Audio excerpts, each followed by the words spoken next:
Hello friends, कैसे हैं आप सब लोग। आई होप आप सब बढ़िया होंगे। तो आज हम आपके साथ शेयर करेंगे एचपी पुलिस का सेकंड मॉक टेस्ट। इससे पहले जो हमने आपके साथ मॉक टेस्ट शेयर किया था, ये भी उसी लेवल का मॉक टेस्ट है। तो आप कोशिश करिएगा स्वयं से इन क्वेश्चन को सॉल्व करने की। टोटल इसमें 80 क्वेश्चन हैं। वही पैटर्न 16 जीके, रीजनिंग, हिंदी और इंग्लिश के, और 8 मैथ और साइंस के। तो चलिए शुरू करते हैं हम आज का मॉक टेस्ट। तो सबसे पहले हम डिस्कस कर लेते हैं जीके के क्वेश्चंस। तो जीके के क्वेश्चंस में आपका फर्स्ट क्वेश्चन है कि पुलिस स्मृति दिवस किस दिन मनाया जाता है। तो option A B C D आपके सामने है। 8 अक्टूबर, 15 अक्टूबर, 19 अक्टूबर या फिर 21 अक्टूबर। तो इसमें आपका राइट आंसर ऑप्शन डी हो जाएगा, 21 अक्टूबर। इस दिन क्या हुआ था, 1959 में जो आपके लद्दाख में आपके कुछ भारतीय सैनिकों ने अपना बलिदान दे दिया था चीनी सैनिकों के साथ लड़ते हुए। तो उनके सर्वोच्च बलिदान को याद रखते हुए इस दिन को पूरे देश में पुलिस स्मृति दिवस के रूप में मनाया जाता होगा। आई होप आपको क्लियर होगा। अगला प्रश्न है कि भारत सरकार ने हाल ही में किसको अपना मुख्य आर्थिक सलाहकार नियुक्त किया है। तो option A B C D आपके सामने है। तो इसमें आपके पास राइट आंसर ऑप्शन बी हो जाएगा, डॉक्टर बी अनंत नागेश्वरन। जी हाँ, 28 जनवरी 2022 को इनकी नियुक्ति की गई है। तो option B is the right answer. Next question है कि भारत की राजधानी कलकत्ता से दिल्ली कब स्थानांतरित की गई। तो इसका राइट आंसर हो जाएगा ऑप्शन बी, 1911 में। तो 1911 में आपके पास भारत की राजधानी कलकत्ता से दिल्ली शिफ्ट हुई थी।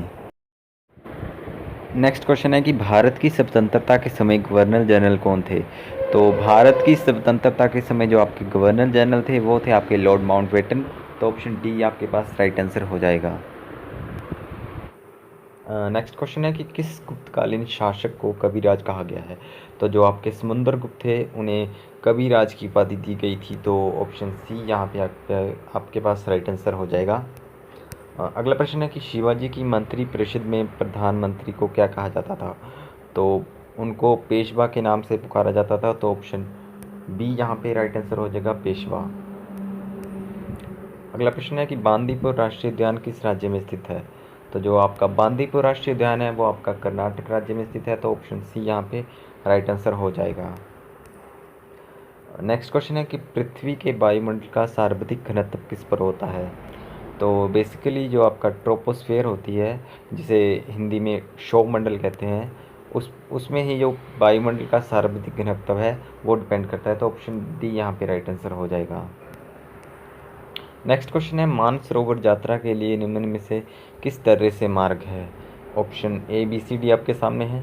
तो इसमें आपके पास जो राइट आंसर है वो लिपु लेक दर्रा हो जाएगा। तो option D is the right answer. अगला क्वेश्चन है बॉक्साइट उत्पादन में भारत का अग्रणी राज्य निम्न में से कौन सा है। तो जो बॉक्साइट का उत्पादन में उसमें जो आपका अग्रणी राज्य है वो है आपका उड़ीसा विद 51%। तो ऑप्शन डी यहाँ पे आपके पास राइट आंसर हो जाएगा। अगला प्रश्न है भारत के किस राज्य में काली मिर्च सबसे अधिक पाई जाती है या फिर वो उसका सबसे बड़ा उत्पादक है। तो ऑप्शन सी यहाँ पे राइट आंसर हो जाएगा। केरल राज्य जो है भारत का सबसे बड़ा काली मिर्च का उत्पादक राज्य है। अगला प्रश्न है प्रसिद्ध झांझर नृत्य हिमाचल प्रदेश के किस जिले से संबंधित है।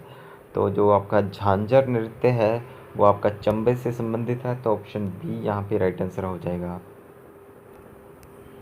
नेक्स्ट क्वेश्चन है चंबा की रानी की याद में कौन से मेले का आयोजन किया जाता है। तो उनकी याद में जो सूही का मेला उसका आयोजन किया जाता है। तो ऑप्शन बी यहाँ पे राइट आंसर हो जाएगा। नेक्स्ट क्वेश्चन है महाकाली झील किस ज़िले में है। तो जो महाकाली झील है वो आपकी चंबा ज़िले में है। तो ऑप्शन सी यहाँ पे राइट आंसर हो जाएगा।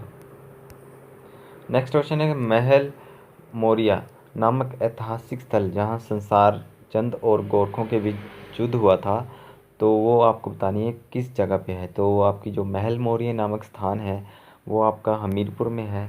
तो ऑप्शन सी यहाँ पे राइट आंसर हो जाएगा। नेक्स्ट क्वेश्चन है हिमाचल प्रदेश को केंद्र शासित प्रदेश का दर्जा कब प्राप्त हुआ था। तो हिमाचल प्रदेश को 1 नवंबर 1956 में केंद्र शासित प्रदेश का दर्जा प्राप्त हुआ था। तो ऑप्शन सी यहाँ पे राइट आंसर हो जाएगा।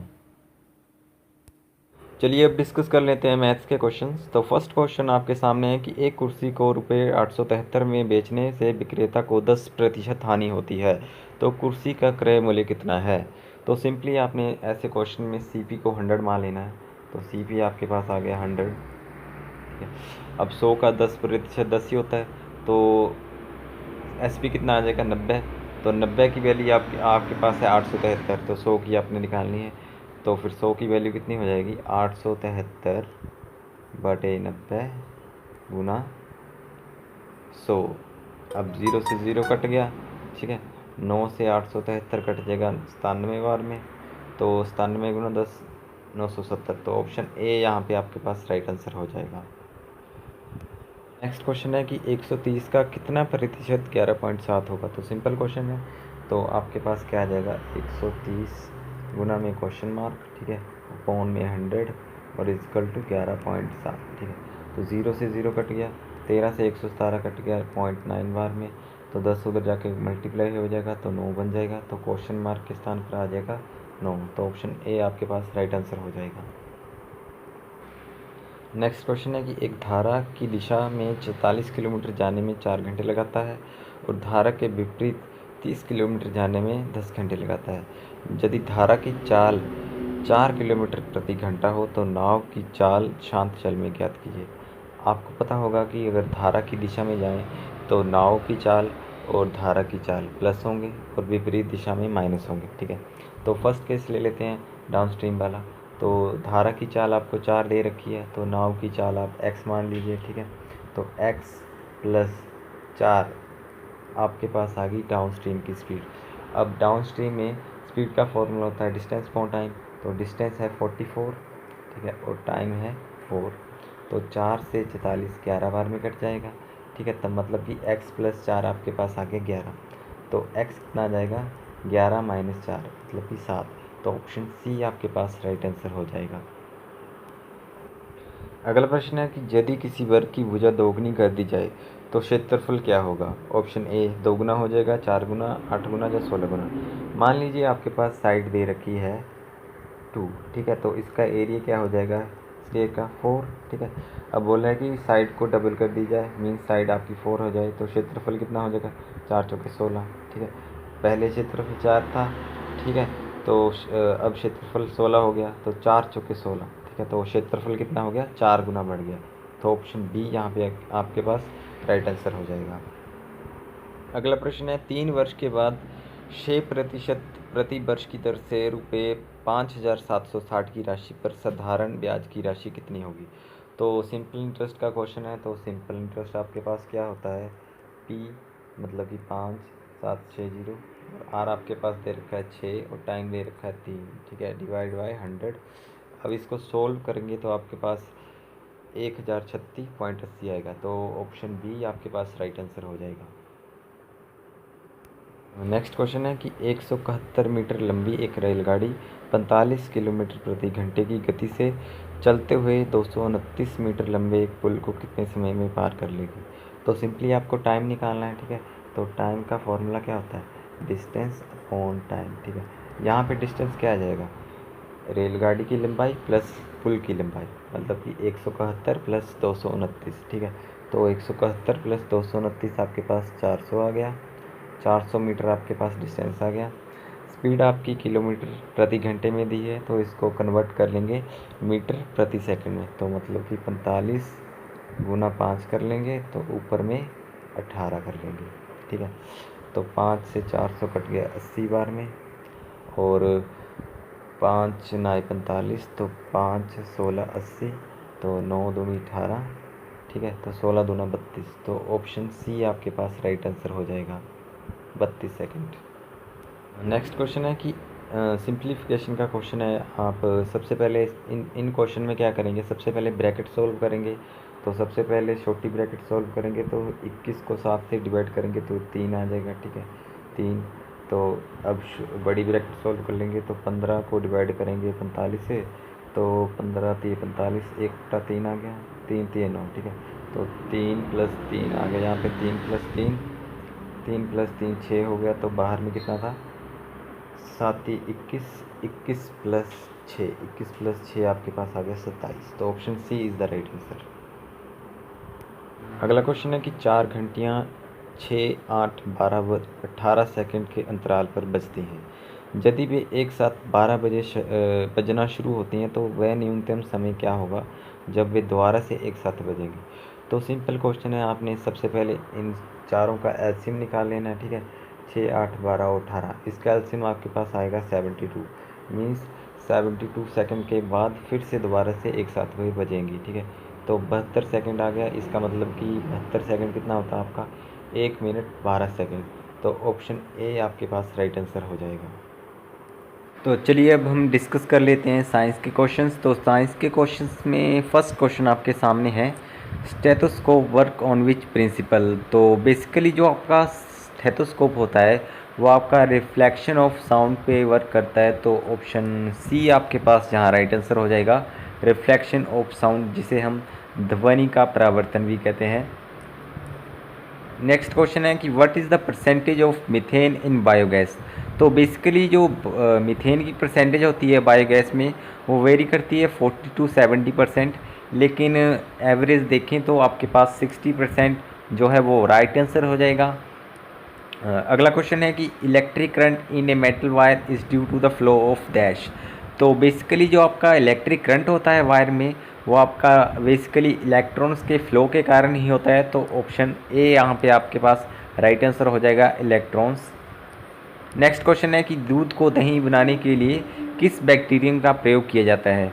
तो बेसिकली जो आपका दूध से दही बनाने के लिए है तो वो लैक्टोबैसिलस का प्रयोग किया जाता है। तो ऑप्शन सी यहाँ पे आपके पास राइट आंसर हो जाएगा। अगला प्रश्न है कि मनुष्य शरीर की कौन सी ग्रंथि एंजाइम और हार्मोन दोनों स्रावित करती है। Means which gland of human body secrets both enzymes and hormones.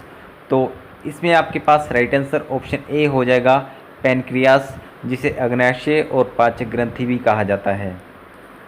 अगला प्रश्न है कि which of the following principle explain why a ship floats in water. तो इसमें आपका राइट आंसर हो जाएगा option A, Archimedes principle. Next question है कि if the velocity of a body is doubled its kinetic energy. यदि हम किसी वस्तु का वेग दोगुना कर दें तो उसकी जो गतिज ऊर्जा है वो क्या हो जाएगी। तो आपको पता होगा काइनेटिक एनर्जी का फॉर्मूला आता है ½ mv²। तो अगर हम v की वैल्यू डबल कर देंगे तो आपके पास जो काइनेटिक एनर्जी है उसकी वैल्यू 4 टाइम्स हो जाएगी। तो ऑप्शन डी आपके पास यहाँ राइट आंसर हो जाएगा। नेक्स्ट क्वेश्चन है, who invented the first working laser. पहले वर्किंग लेज़र की खोज किसने की थी। तो इसमें आपके पास जो राइट आंसर है वो ऑप्शन डी हो जाएगा, टी.एच. मेलमैन। आप इसको एक ट्रिक के साथ भी याद रख सकते हैं। जैसे छोटे बच्चे होते हैं वो क्या करते हैं, जैसे लेज़र देखते हैं तो कहते हैं मैंने भी लेना, मैंने भी लेना, मैं, तो मैं से मेमन बन जाएगा। इस तरह भी आप इसको याद रख सकते हैं।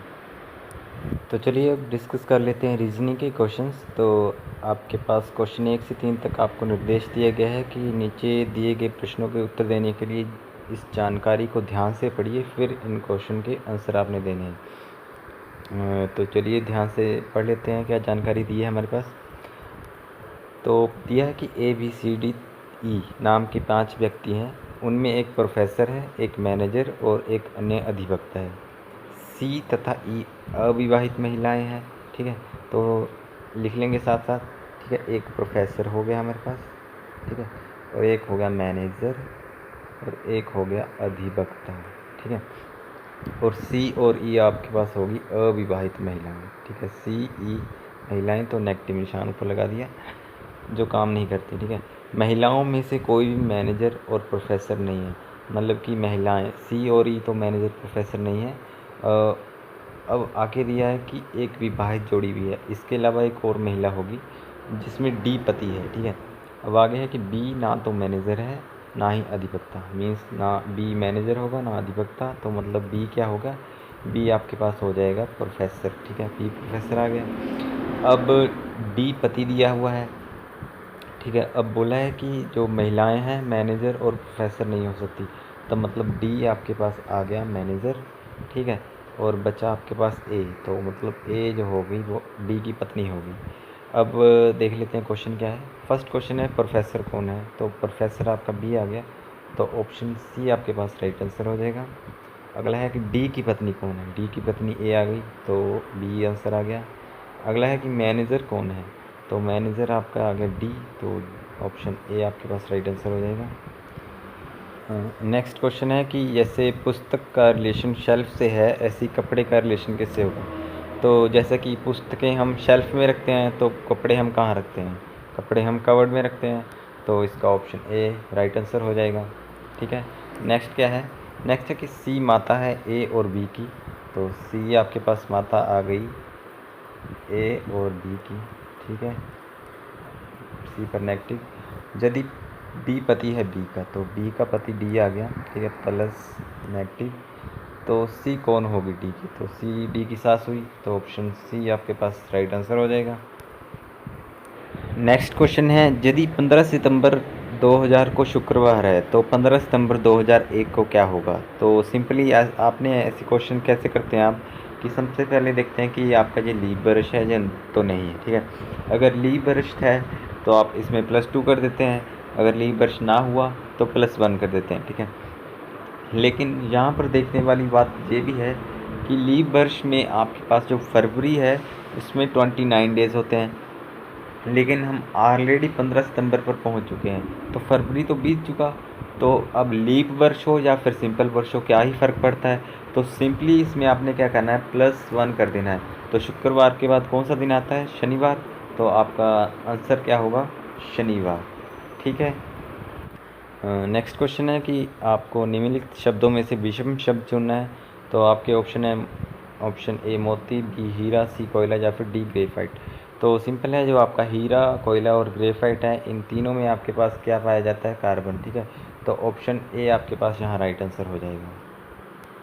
नेक्स्ट क्वेश्चन है, नरेश अपने घर से 8 किलोमीटर उत्तर जाता है, तो साथ साथ ड्रॉ करते चलेंगे। ठीक है, तो सबसे पहले ये इसका स्टार्टिंग पॉइंट, यहाँ से 8 किलोमीटर गया वो उत्तर, फिर वो 6 किलोमीटर पूरब की ओर गया, तो 6 किलोमीटर ये गया पूरब की ओर, फिर वो 16 किलोमीटर दक्षिण की ओर गया, तो 16 किलोमीटर यहाँ पर आ गया, तो 8 ये हो गया, तो 6 ये हो गया और 8 ये हो गया। अब पूछा है वो अपने घर से कितने किलोमीटर दूर है। ठीक है, तो यहाँ से यहाँ तक का डिस्टेंस पूछा है। ठीक है, तो ये आपके पास एक राइट एंगल ट्रायंगल बन जाएगी, इसमें आपके पास ये हाइपोटेनियस आ जाएगा, ये बेस और ये परपेंडिकुलर। ठीक है, और इसको आप सोल्व करेंगे हाइपोटेनियस का, तो 6 का स्क्वायर 36 प्लस 8 का स्क्वायर कितना होता है, 64, तो 64 प्लस 36 100, तो 100 का अंडर करेंगे तो आपके पास 10 आ जाएगा, तो ये आपके पास 10 किलोमीटर आंसर आ जाएगा। ठीक है, नेक्स्ट क्वेश्चन है कि लड़कों की एक पंक्ति में यदि पुलकित जो बाएं से 12वां है और किशोर जो दाहिने से 16वां है अपना स्थान बदल लेते हैं, तो पुलकित बाएं ओर से 16वां हो जाता है। ठीक है, तो उस पंक्ति में लड़कों की संख्या बतानी है। तो सिंपल है, सबसे पहले आपने देखना है कि आपके पास पुलकित, ठीक है, और किशोर नामक 2 लड़के दिए हैं, आपने टोटल निकालना है। तो आपने देखना कि जो पुलकित है वो अब कहाँ हो गया, वो बाएं ओर से 16वां हो गया है। ठीक है, तो सबसे पहले आपने 16 लिख लेने हैं, प्लस जो किशोर की पहले की पोजीशन थी वो लिख लेनी है 16, अब माइनस कर देना 1, तो 16 16 32, 32 माइनस 1 आ गया 31, तो सी आपके पास यहाँ राइट आंसर हो जाएगा। नेक्स्ट क्वेश्चन है, यदि P को प्लस, Q को माइनस, R को डिवाइड और S को मल्टीप्लाई में व्यक्त करें तो इसकी वैल्यू आपने निकालनी है। ठीक है, तो सबसे पहले आपने डिवाइड का देखना है, डिवाइड R डिनोट कर रहा है R, तो 36 को डिवाइड करेंगे 12 से तो 3 बच जाएगा। ठीक है, तो 3 बच जाएगा, और S डिनोट कर रहा है मल्टीप्लाई को, तो 18 को 3 से मल्टीप्लाई करेंगे तो कितना आएगा 54। अब क्या बच गया, क्यू डिनोट कर रहा है माइनस को, -6, और P डिनोट कर रहा है प्लस को, तो +7 बचा। अब इसको सोल्व करेंगे तो आपके पास कितना आंसर आएगा 55, तो option C is the right answer. Next question है, यदि वी को 44 लिखा जाता है और फैट को 54, तो आप लेट को कैसे लिखेंगे। सिंपल है, जो वी आपका आता है 22 पोजीशन पे आता है इंग्लिश में, तो 22 को मल्टीप्लाई करेंगे 2 से तो 44 आ जाएगा। इसी तरह एफ़ आपका आता है 6 पर, ए आता है 1 पर, और टी आता है 20 पर, ठीक है। तो 20 प्लस 6 27 हो गया, 27 को 2 से मल्टीप्लाई किया 44 आ गया, 54 आ गया सॉरी। इसी तरह एल आपका आता है 12वें स्थान पर, ए आता है 1 पर, टी आता है 20 पर और ई आता है 5 पर। इसको प्लस करेंगे तो आपके पास कितना आ जाएगा, 12 13, 13 5 18, 18 तो 20 38, ठीक है। अब 38 को 2 से गुना करेंगे तो आपके पास कितना आ जाएगा, 76। तो डी आपके पास यहाँ राइट आंसर हो जाएगा। नेक्स्ट आपको सीरीज़ दी हुई है, नंबर सीरीज़, आपको बताना है क्वेश्चन मार्क के स्थान पर क्या आएगा, ठीक है। तो इसमें आपके पास क्या पैटर्न बन रहा है, 1 का स्क्वायर 1, 2 का स्क्वायर 4, 3 का 9, 4 का स्क्वायर 16, 5 का स्क्वायर 25। तो इसी तरह आगे क्या आएगा, 6 का स्क्वायर, 6 का स्क्वायर आपका होता है 36। तो ऑप्शन बी यहाँ पे राइट आंसर हो जाएगा। नेक्स्ट है, यदि कैट को ECB लिखा जाता है तो डॉग को क्या लिखा जाएगा। सिंपली आपने फर्स्ट रिलेशन फाइंड करना है कैट और ECB में। जैसे आप C से E में जाएंगे तो आपके पास +2 का गैप आ रहा है, ठीक है। इसी तरह A से अगर आप C में जाएंगे +2 का गैप आ रहा है, T से B में जाएंगे +2 का गैप आ रहा है, मतलब कि +2 का आपके पास पैटर्न बन रहा है। तो इसी तरह D में +2 करेंगे तो आपके पास F आ जाएगा, ठीक है। O में +2 करेंगे तो आपके पास Q आ जाएगा, और G 7 पे आता है तो 7 2 9, 9 पे आपका आता है I, तो FQI, ठीक है। तो ऑप्शन सी यहाँ पे राइट आंसर हो जाएगा। नेक्स्ट क्वेश्चन है कि जिस प्रकार ऊष्मा का संबंध कैलोरी से है वैसे ही ध्वनि का संबंध किससे होगा। तो आपको पता होगा कि ऊष्मा का यूनिट कैलोरी होता है, तो उसी तरह ध्वनि है उसका यूनिट क्या होता है, डेसिबल। तो आपके पास ऑप्शन डी यहाँ पे राइट आंसर हो जाएगा, डेसिबल। अगला प्रश्न है, यदि दर्पण में घड़ी का प्रतिबिंब 4:10 दिखाई देता है तो सही समय क्या होगा। तो ऐसे क्वेश्चन में सिंपली आपने क्या करना है, 11:60 में से 4:10 को आपने कर देना है माइनस, ठीक है। तो माइनस करेंगे तो 60 - 10 50 हो गया, ठीक है। और 11 - 7 4 आ गए 7, तो 7:50 आपका राइट आंसर हो जाएगा, ऑप्शन बी। अगला प्रश्न है, यदि कूट भाषा में सांप को चूहा कहा जाए, चूहे को चील कहा जाए, चील को कुत्ता कहा जाए, कुत्ते को हिरन कहा जाए और हिरन को मोर कहा जाए और मोर को हाथी कहा जाए, तो पालतू पशु के रूप में किसे पाला जाएगा। तो सिंपली कुत्ता आपका पालतू पशु हुआ, तो कुत्ते को क्या कहा गया, हिरन, तो हिरन आपके पास राइट आंसर हो जाएगा। तो चलिए अब हम डिस्कस कर लेते हैं हिंदी के क्वेश्चंस। तो फर्स्ट क्वेश्चन आपके सामने है कि क्ष वर्ण किसके योग से बना है। तो जैसे आप जानते होंगे कि क्ष जो है वो एक संयुक्त व्यंजन है, तो ये क प्लस छ से मिलके बनता है, तो ऑप्शन ए यहाँ पे आपके पास राइट आंसर हो जाएगा। नेक्स्ट क्वेश्चन है कि निम्नलिखित में से आपको शुद्ध वर्तनी का चयन करना है। तो आपको बताना है ABCD में से आपके पास शुद्ध वर्तनी कौन सी है। तो यहाँ पे आपके पास जो राइट आंसर है वो बी हो जाएगा, ठीक है। नेक्स्ट क्वेश्चन है कि प्रत्येक का सही संधि विच्छेद क्या होगा। तो प्रत्येक आपका बनता है प्रति प्लस एक से, जो कि यण संधि है, तो आपके पास ऑप्शन ए यहाँ पे राइट आंसर हो जाएगा। नेक्स्ट है कि भानुदय में प्रयुक्त संधि का नाम क्या है। तो भानु प्लस उदय से बनता है, तो इसमें दीर्घ संधि का प्रयोग हुआ है, तो ऑप्शन बी यहाँ पे आपके पास राइट आंसर हो जाएगा। नेक्स्ट क्वेश्चन आपके पास है कि अनुवाद में प्रयुक्त उपसर्ग बताना है आपने। तो अनुवाद में आपका जो उपसर्ग है वो है अनु, तो ऑप्शन डी आपके पास राइट आंसर हो जाएगा। नेक्स्ट क्वेश्चन है कि सावधानी शब्द में प्रयुक्त प्रत्यय क्या है। तो इसमें आपका ई प्रत्यय लगा है, तो ऑप्शन ई ए आपके पास राइट आंसर हो जाएगा। अगला क्वेश्चन है कि निम्न में से आपको शब्द बताना देशज कौन सा है। तो बेसिकली ये शब्द ऐसे होते हैं जिनका कोई मूल स्रोत नहीं होता है, कहाँ से आए हैं ये, तो ये लोक भाषा से ही आपके उत्पन्न हुए होते हैं। तो इसमें आपके पास जो देशज शब्द है वो आपका डी हो जाएगा, लोटा। अगला प्रश्न है कि पृथ्वी का पर्यायवाची शब्द क्या है। तो पृथ्वी का पर्यायवाची शब्द आपके पास हो जाएगा रत्नगर्भा, ऑप्शन ए। अगला है कि अल्पगय का विलोम शब्द क्या है। तो अल्पगय का अर्थ होता है कि जो बहुत कम जानता हो, तो इसका विलोम हो जाएगा सर्वज्ञ, जो सब कुछ जानता हो, ठीक है, सर्वज्ञ। अगला है कि जो बहुत बातें करता है उसे क्या बोलते हैं। तो उसे बोलते हैं वाचाल, तो ऑप्शन डी आपके पास राइट आंसर हो जाएगा। अगला प्रश्न आपके पास है एक मुहावरा, पेट में दाढ़ी होना का अर्थ क्या है। तो पेट में दाढ़ी होना का अर्थ है छोटी उम्र में ही बुद्धिमान होना, तो ऑप्शन डी आपके पास जहाँ राइट आंसर हो जाएगा। नेक्स्ट क्वेश्चन आपके पास एक लोकोक्ति है, बोला है मांगे भीख गाँव की जमा का अर्थ क्या है? तो इसका अर्थ होता है अपनी असलियत भूल कर बात करना। तो ऑप्शन ए आपके पास यहाँ राइट आंसर हो जाएगा। और नेक्स्ट क्वेश्चन है ईश्वर तुम्हें सफलता दे, ये किस प्रकार का वाक्य है? तो ये एक तरह से इच्छा वाक्य है। तो ऑप्शन डी आपके पास यहाँ राइट आंसर हो जाएगा। अगला प्रश्न है कि वाक्य के अशुद्ध भाग का चयन कीजिए। वाक्य है जीवन पथ पर हमें सतत रूप से चलते रहना चाहिए।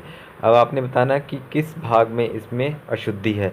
तो बेसिकली ऑप्शन बी है, इसमें अशुद्धि है क्योंकि ये सतत है, इसको ऐसे नहीं लिखा जाता, इसको इस तरह से लिखा जाता है सत फिर हलंत।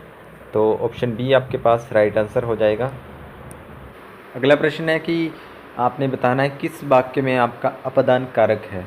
तो ऑप्शन ए आपके पास है राम ने रावण को तीर से मारा, तो इसमें तो नहीं है। मोहन से अब सहा नहीं जाता, इसमें भी नहीं है। हिमालय से गंगा निकलती है, तो हिमालय से गंगा निकलती है, तो इसमें अपदान कारक हो जाएगा। तो ऑप्शन सी आपके पास यहाँ पर राइट आंसर हो जाएगा। नेक्स्ट क्वेश्चन है कि कवि का स्त्रीलिंग क्या है। तो कवि का स्त्रीलिंग होगा कवित्री। तो ऑप्शन सी आपके पास यहाँ राइट आंसर हो जाएगा, कवित्री। तो चलिए अब लास्ट में हम डिस्कस कर लेते हैं इंग्लिश के क्वेश्चंस। तो फर्स्ट क्वेश्चन आपके सामने है कि please don't laugh fill in the blanks those beggars. तो आपको बताना है कि फिल इन द ब्लैंक्स में आपका क्या आएगा। Option A B C D आपके सामने है। तो इसमें बेसिकली आपका राइट आंसर ऑप्शन सी हो जाएगा, please don't laugh at those beggars. Question second and third आपका सिनोनिम है। तो आपको बताना है पायस का सिनोनिम आपके पास क्या होगा। तो इसमें आपके पास राइट आंसर ऑप्शन ए हो जाएगा, रिलीजियस, जिसका अर्थ होता है धार्मिक। नेक्स्ट है अवेंडन का सिनोनिम क्या होगा। तो इसका सिनोनिम होगा ऑप्शन ए फोरसेक, जिसका अर्थ होता है त्यागना। Next fourth and fifth question आपके पास एनोनिम्स हैं। तो फोर्थ क्वेश्चन है कि माइटी, जिसका अर्थ होता है स्ट्रॉन्ग। तो स्ट्रॉन्ग का उल्टा क्या हो जाएगा आपके पास, वीक। तो ऑप्शन सी आपके पास यहाँ राइट आंसर हो जाएगा। नेक्स्ट है अवर्जन। अवर्जन का मतलब होता है कि किसी व्यक्ति या चीज़ के प्रति डिसलाइक दिखाना। तो डिसलाइक का उल्टा क्या हो जाएगा, लाइकिंग। तो ऑप्शन डी आपके पास राइट आंसर हो जाएगा। नेक्स्ट क्वेश्चन है the person who does not believe in the existence of God. तो उसे क्या कहेंगे। तो सिंपली इसका राइट आंसर ऑप्शन सी हो जाएगा। ऐसे पर्सन को एथीस्ट कहते हैं जो गॉड की एग्जिस्टेंस में विश्वास नहीं रखता है। थीस्ट वो होता है जो विश्वास रखता है। तो ठीक है, थीस्ट और अथीस्ट एक दूसरे के अपोजिट होते हैं। नेक्स्ट क्वेश्चन है I met him after a long time but he gave me the cold shoulder. तो आपका ये एक ईडियम यहाँ पे यूज़ हुआ है, द कोल्ड शोल्डर। तो आपको बताना है कि इसका मतलब क्या है। तो इसका मतलब होता है कि इग्नोर करना। तो ऑप्शन डी आपके पास राइट आंसर हो जाएगा, इग्नोर्ड मी। नेक्स्ट क्वेश्चन आपके पास है कि find the correct spelled word. आपके पास option A B C D हैं, इसमें से आपके एक जो वर्ड है वो करेक्ट लिखा है, बाकी इनकरेक्ट हैं। तो इसमें आपके पास राइट आंसर ऑप्शन डी हो जाएगा। एफिडेविट के करेक्ट स्पेलिंग होते हैं AFFIDAVIT। तो option D is the right answer. Next question है the telephone fill in the blank several times before I answer it. तो ऑप्शन ए है वाज रिंगिंग, बी है हैज़ रंग, सी हैड रंग, या फिर डी वुड रंग। तो आपको बताना है इसमें से क्या आएगा। तो बेसिकली ये आपका पास्ट परफेक्ट सेंटेंस हुआ, तो इसमें आपके पास हैड रंग आएगा। तो ऑप्शन सी आपके पास यहाँ राइट आंसर हो जाएगा। नेक्स्ट क्वेश्चन है आपको एरर फाइंड करनी है ABCD में। तो फर्स्ट है सपोजिंग इफ़। तो फर्स्ट ही आपके पास एरर आ गई क्योंकि सपोजिंग और इफ़ कभी भी इकट्ठे यूज़ नहीं किए जाते हैं। तो आपका सेंटेंस होना था if it rains what shall we do. तो A is the right answer. Next question है select the pair which has same relationship like distance and mile. तो जैसे कि आप डिस्टेंस माइल में मेज़र करते हैं, तो ऐसे ही आप लिक्विड लीटर में मेज़र करते हैं। तो ऑप्शन ए आपके पास राइट आंसर हो जाएगा। नेक्स्ट क्वेश्चन है I read an advertisement that said. उसके बाद आपके पास 4 सेंटेंस दिए गए हैं PQRS। आपको बताना है कि किस सीक्वेंस में इनको प्लेस किया जाए ताकि ये प्रॉपर एक सेंटेंस बन सके। तो बेसिकली सबसे पहले आपके पास क्या आ जाएगा, सबसे पहले आपके पास P आ जाएगा, I read an advertisement, first में P, वॉश एयर कंडीशनड, उसके बाद आ जाएगा S, फुली फर्निश्ड रूम्स, उसके बाद R available for the gentleman of taste. तो सबसे पहले P, फिर S, फिर उसके बाद R, फिर Q। तो ऑप्शन बी आपके पास यहाँ राइट आंसर हो जाएगा। नेक्स्ट क्वेश्चन है this is a good fill in the blanks for a picnic. तो आपको बताना है कि यहाँ पे क्या आएगा, ऑप्शन ए प्लॉट, या बी स्पॉट, या सी सीन, या फिर लैंडस्केप। तो इसमें राइट आंसर आपका हो जाएगा option B spot. This is a good spot for picnic. Next question है a wise person is one who learns from his fill in the blanks. तो यहाँ पे आपके पास राइट आंसर क्या होगा, तो यहाँ पे आपके पास राइट आंसर ऑप्शन बी हो जाएगा मिस्टेक्स। ठीक है। नेक्स्ट है one who believes in the power of fate. तो जो मतलब कि आपका किस्मत पे विश्वास करता है, ऐसे व्यक्ति को आप क्या कहेंगे, तो ऐसे व्यक्ति को हम कहते हैं फैटलिस्ट। तो ऑप्शन ए आपके पास राइट आंसर हो जाएगा। लास्ट क्वेश्चन है कि आपके पास 5 नंबर दिए गए हैं और 5 वर्ड्स ही आपके पास दिए गए हैं। आपने इनको रीअरेंज करके एक प्रॉपर सीक्वेंस प्रॉपर सेंटेंस बनाना है। तो बेसिकली सबसे पहले आपके पास कौन सा नंबर आ जाएगा, तो सबसे पहले आपके पास आ जाएगा यू, तो थर्ड नंबर आ जाएगा। उसके बाद आ जाएगा must, you must do it today, तो 3 आ गया।